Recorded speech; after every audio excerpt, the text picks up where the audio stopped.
Ahoy hoy, fellow adventurers! Barry here with a little reminder that I'm watching. I'm always watching.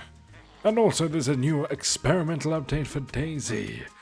Just before we get started though, these videos take a huge amount of work to get them out in time, so maybe press some of those little buttons under the video.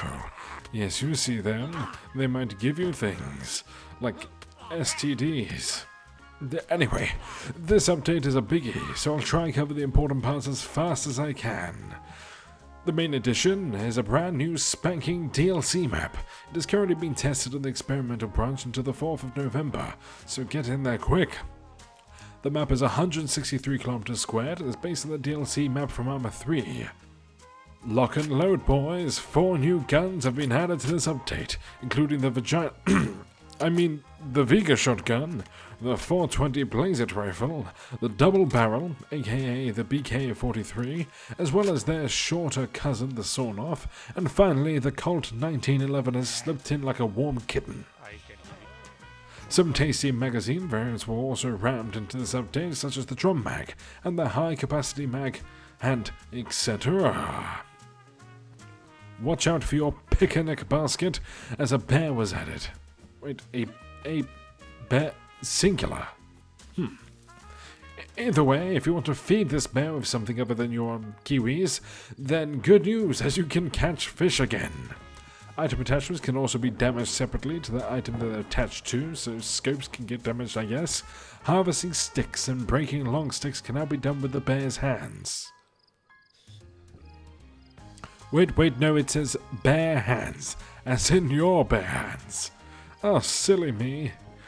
Fuel fairies have fluttered down into the world and partially fueled some of the cars where they spawn. You can also throw when crouched or prone. Get your grow on, cause greenhouses now spawn items such as shovels and food. And just like me when I cover myself in jam on the weekends, the dev team have been squashing bugs left, right and center, and presumably punching themselves in the balls. I assume. I'm only going to cover some key fixes and tweaks, but if you'd like to browse them yourself, then you can head to the description and click on the link. Missing footstep sounds were fixed, tentacle goggles have their textures fixed, multiple clipping and environment bugs have been fixed, some visual bugs and LODs were also squashed. Cars no longer double up as submarines, and watch out for punching walls, as the spark and other particle effects are no longer emitted. Doolittle was finally removed, as animals will no longer flee towards you. A bug with zeroing your scopes was fixed. Pulling your knife out of your boots will no longer sound like a gun loading. Less food will now spawn on infected. Melee damage on infected has been increased. Bandages can be used not twice, not thrice, but 4 whole times. Glovo has a PA system, so expect Radio Barry coming to a town near you. L is for the way you look at me. Ovens made from fireplaces can last 7 days instead of 2 hours, the way God intended. Churnos will rain more in general. Closed shipping containers have little metal latches on them. And bandaging will now have varying speeds based on the type of item you use. Water bottles will fit twice the amount of water in them. Either the bottle got bigger or water got smaller. Tell you what did get smaller though, the canteen. It now takes a 2x2 slot instead of 2x4.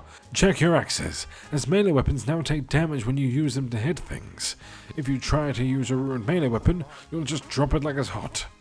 Yield from animals that you hunt will change depending on the damage done to the animal's damaged zones. And that's all we have time for today. Thank you for tuning in. What did you think of the latest update? Let me know in the comments below. And until next time, my friends, tally-ho!